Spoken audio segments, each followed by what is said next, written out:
সফলতা এক এমন শব্দ যার পেছনে আজ সম্পূর্ণ দুনিয়া পাগল হয়ে গেছে। যদিও সফলতা কি জিনিস এই প্রশ্নটি নিজে এক বড় রহস্য, আর এই রহস্য প্রতিটি ব্যক্তির কাছে ভিন্ন।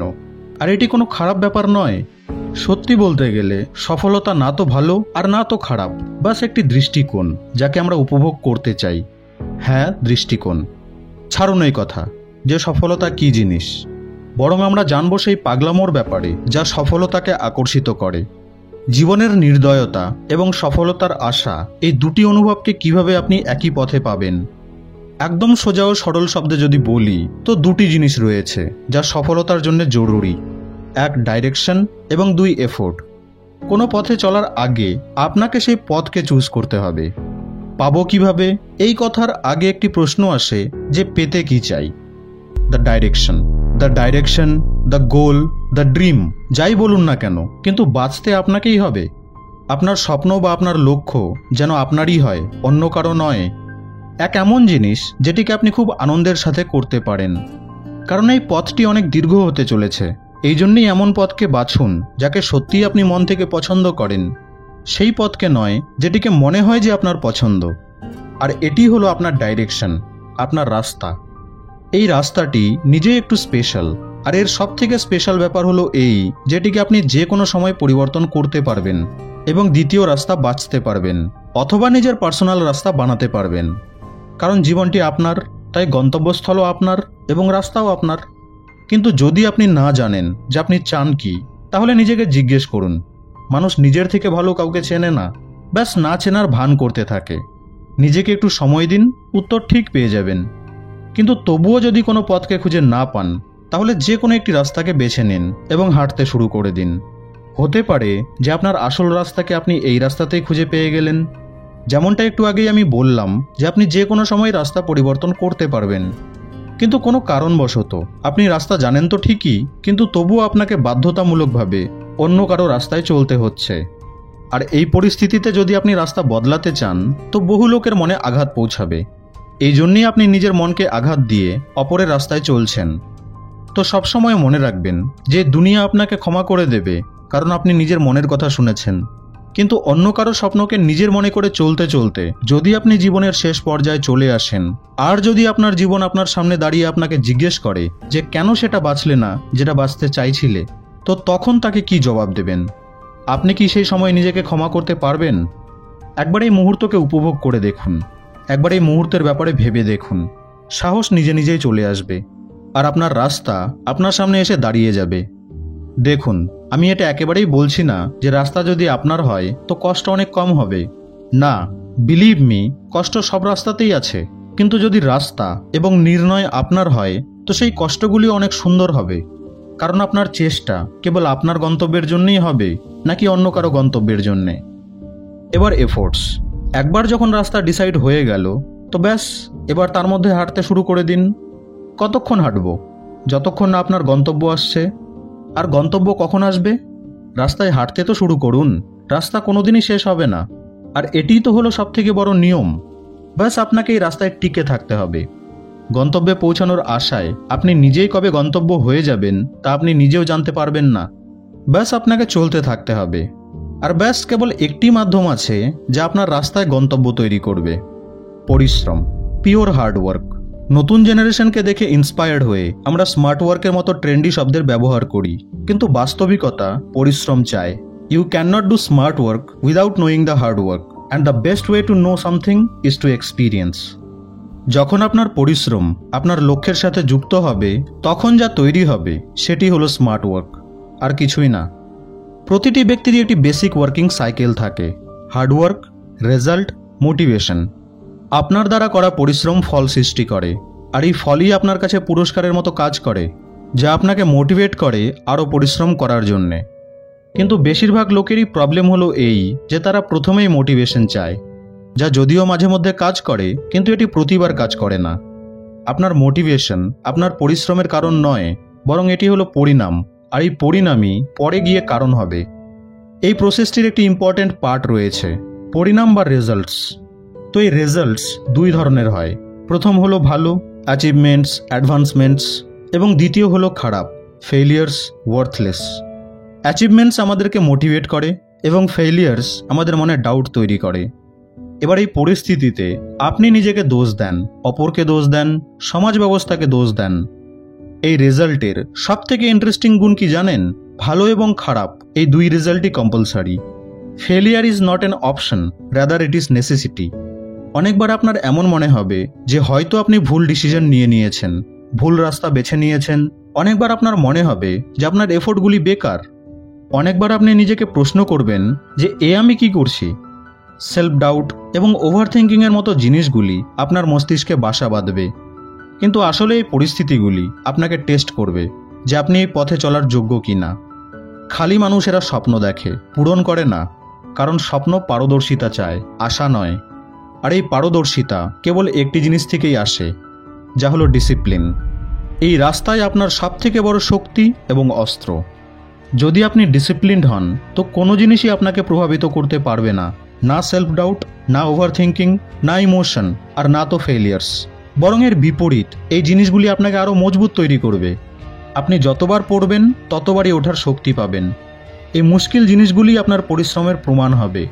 আর এটিও প্রমাণিত হবে যে আপনি নিজের স্বপ্নগুলিকে বাস্তবায়িত করার জন্য একজন যোগ্য প্রার্থী। তবে গিয়ে নিজের মধ্যে এক এনার্জিকে ফিল করতে পারবেন। আর এই এনার্জি হলো আপনার আত্মবিশ্বাস, সেলফ কনফিডেন্স, যাকে না জানি কোথায় কোথায় এবং কোন কোন জিনিসের মধ্যে আপনি খুঁজে বেড়াচ্ছিলেন।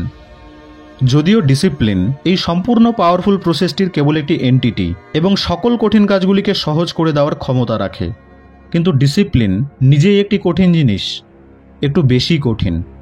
আর এই কঠিন জিনিসকে আরও বেশি কঠিন বানিয়ে দেয় এর একটি হিডেন এলিমেন্ট, ডিসিপ্লিনের সবথেকে বড় শত্রু আর আপনার রাস্তার সবথেকে বড় কাটা, ডিস্ট্রাকশন। ডিস্ট্রাকশন কী কী ধরনের হয় তা সবাই খুব ভালোভাবে জানে। আমি নিজেরই উদাহরণ দিই।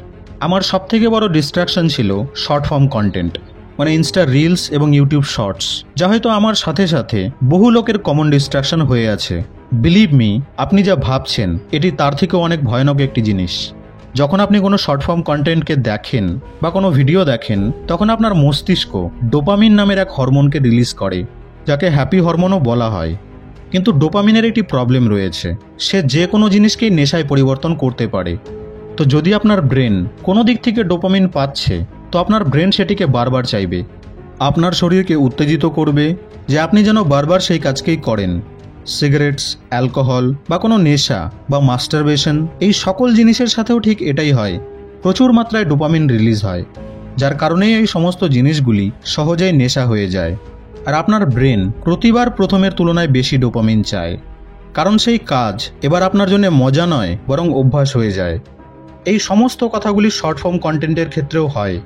প্রতি 30 সেকেন্ডে নতুন ভিডিও আপনার মস্তিষ্কে ডোপামিনের মাত্রাকে বাড়িয়ে দেয়।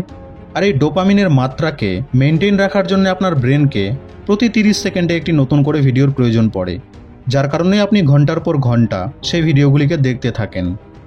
কিন্তু এর একটি বড় ডিসঅ্যাডভান্টেজ রয়েছে, যা হলো লো অ্যাটেনশন স্প্যান। প্রতি 30 সেকেন্ডে নতুন ভিডিও, প্রতি 30 সেকেন্ডে নতুন জিনিস, এটি আপনার মস্তিষ্ককে এক নেশায় গ্রস্ত করে দেয়, যার কারণে আপনি দীর্ঘ সময় অবধি কোনো জিনিসের ওপর মনোসংযোগ করার ক্ষমতা হারিয়ে ফেলেন। অনেক সময় হয়তো আপনি নোটিস করেছেন যে আপনি কোনো একটি কাজকে করার জন্যে হাতে ফোনকে নেন, কিন্তু অজান্তেই আপনি সেই রিলসগুলিকে দেখতেই ব্যস্ত হয়ে যান। তো যদি আপনি এই কন্টেন্টগুলিকে কনজিউম করে থাকেন, তো আপনি জানেন যে আগে আপনি ঘন্টার পর ঘন্টা পড়াশোনায় ফোকাসড থাকতে পারতেন, কিন্তু এখন 1 ঘন্টাই আপনার কাছে জেলের সমান মনে হয়। তো এই অভ্যাস দিনের পর দিন নেশার থেকেও বেশি মারাত্মক হয়ে যাচ্ছে। তবে হ্যাঁ, ডোপামিনের একটি ভালো গুণও আছে। এটি ভালো জিনিস বা ভালো কাজগুলি করলেও রিলিজ হয়, যেমন পড়াশোনা, এক্সারসাইজ, মেডিটেশন এটসেট্রা। ব্যাস এটি স্লো ডোপামিন হয়। আর এটি একদম সহজ যে যদি আপনার ব্রেনকে পড়াশোনা এবং রিলসের মধ্যে থেকে কোনো একটিকে বাছতে বলা হয়, তো সে অবভিয়াসলি সহজ জিনিসটিকেই চুজ করবে। আর এটি আপনার ব্রেনের দোষ নয়, বরং এটি আপনার দোষ, কারণ এই সমস্ত জিনিসকে আপনি তাকে শিখিয়েছেন। যদি আপনার মস্তিষ্ক নোংরা হয়, তো আপনার জীবনও নোংরা হয়ে যাবে। আপনি আপনার মস্তিষ্ককে যা দেখাবেন সেটিকেই সে সত্য মনে করতে শুরু করে দেবে। এই জন্যেই সোশ্যাল মিডিয়াকে খুব সহজেই আপনার ভাবনাকে পরিবর্তন করার জন্য ব্যবহার করা যায়। প্রতিবার আপনাকে এক এমন জিনিস দেখানো হবে যাতে আপনার ইনসিকিউরিটিজ আরও বেড়ে যায়। এছাড়াও সবথেকে বড় স্ক্যাম হলো মোটিভেশনাল ভিডিওস। কিছু ভিডিওসকে দেখে আপনি ভাবেন যে আপনি তো দুনিয়া জয় করে নেবেন, বাট যেই না ভিডিও শেষ, সাথে সাথে আপনার মোটিভেশনও শেষ। তারপর আবার আপনি আপনার দৈনন্দিন কাজ ও ব্যাড হ্যাবিটগুলিকে ফলো করতে শুরু করে দেবেন। প্রতিদিন একই কাজকে করতে থাকা আর অসাধারণ পরিণামের কথা ভাবতে থাকা ঠিক কাজ নয়, এটি নিজের সাথেই অন্যায় করা। এতে প্রবলেম কি? যত বেশি লোক ব্যস্ত থাকবে, যত বেশি লোক নেশাগ্রস্ত হয়ে থাকবে, যত বেশি লোক বোকা হয়ে থাকবে, ততই আপনার ভ্যালু বাড়তে থাকবে, কারণ আপনি পরিবর্তন হতে পছন্দ করেন, তাই না? আর এবার বলি আপনাকে এই ভিডিওটির সবথেকে ইম্পর্টেন্ট পার্ট, যা হলো দ্য প্রাইস অফ সাকসেস। সফলতার মূল্য কি? আপনার জীবন। হ্যাঁ, আপনার জীবনই হলো সফলতার মূল্য, একটি ভালো জীবনের জন্যে। কিন্তু তার আগে আপনাকে এই আরামদায়ক জীবনকে ছাড়তে হবে, একে ত্যাগ করতে হবে। আপনি আপনার স্বপ্নকে কতটা চান সেটিই ডিসাইড করবে যে দুর্বল আপনি নাকি আপনার ডিস্ট্র্যাকশনস। যত বড় আকুলতা ততই বড় খিদে, আর যত বড় খিদে ততই বড় সফলতা। এতদিন জীবনকে আরাম করে দেখা হলো, এবার একটু কাজের দ্বারা দেখা হোক। এতদিন ভাগ্যের মিথ্যের উপর বিশ্বাস করেছেন, এবার পরিশ্রমের সত্যতার উপর বিশ্বাস করুন। এবার নিজের কথা না ভেবে নিজেকে একটু কষ্ট দিয়ে দেখুন। কিন্তু বিশ্বাস করুন, এই কষ্টের স্বাদ কিন্তু অনেক সুন্দর, আপনাকে আপনার ক্ষমতা এবং দক্ষতার পরিচয় করাবে। এবার যদি এই সব ঝামেলায় আপনি জড়াতে না চান, তো আপনার জন্য একটি সহজ রাস্তাও আছে। Be normal, be mediocre. সাধারণ ভাবনা রাখুন, সাধারণ কথা বলুন, সাধারণ স্বপ্ন দেখুন, কেননা আসল সফলতা সাধারণ লোকের সাধ্যের জিনিস নয়। যদি হতোই তাহলে সবাই সফল হতো। সফলতার মূল্য আপনার ভাবনার থেকেও অনেক বড় এবং মুশকিল। রাতের পর রাত জাগা, না খেয়ে দিন পার করা, চলে যাওয়া বন্ধু, ছেড়ে যাওয়া প্রেমিকা, একাকিত্ব, ঘন্টার পর ঘন্টা পরিশ্রম, দায়িত্ব, পেরিয়ে যাওয়ার সময় এবং বয়স, এই ধরনেরই বেশ কিছু জিনিসকে একসাথে মিলিয়ে সাথে নিয়ে সামলে নিয়ে প্রমাণ করতে হবে যে হ্যাঁ, আপনি একজন যোগ্য ব্যক্তি। কেননা এই রাস্তা কোনোদিন সহজ ছিলই না, আর না তো কোনোদিন হবে, কিন্তু গৌরবময় অবশ্যই হবে। আর পরিশ্রম আপনাকে একজন এমন ব্যক্তি তৈরি করে দেবে যার উপর আপনি গর্ব করতে পারবেন। আপনার প্রতিটি পদক্ষেপ, আপনার প্রতিটি সিদ্ধান্ত, প্রতিটি ব্যর্থতা, প্রতিটি কঠিনতা, প্রতিটি জয় এবং প্রতিটি পরাজয় এই কথাটির প্রমাণ হবে যে আপনি করতে পারবেন, আর আপনি করেই ছাড়বেন। এই ঘুমজাগা রাতের ওপারে এক সমুদ্র আছে, যার উপর কেবল আমার অধিকার আছে। আশা করছি যে এবার আপনি বুঝতে পেরেছেন যে সফলতার মূল্য কি। আপনাদের সঙ্গে আবার দেখা হবে নেক্সট ভিডিওতে।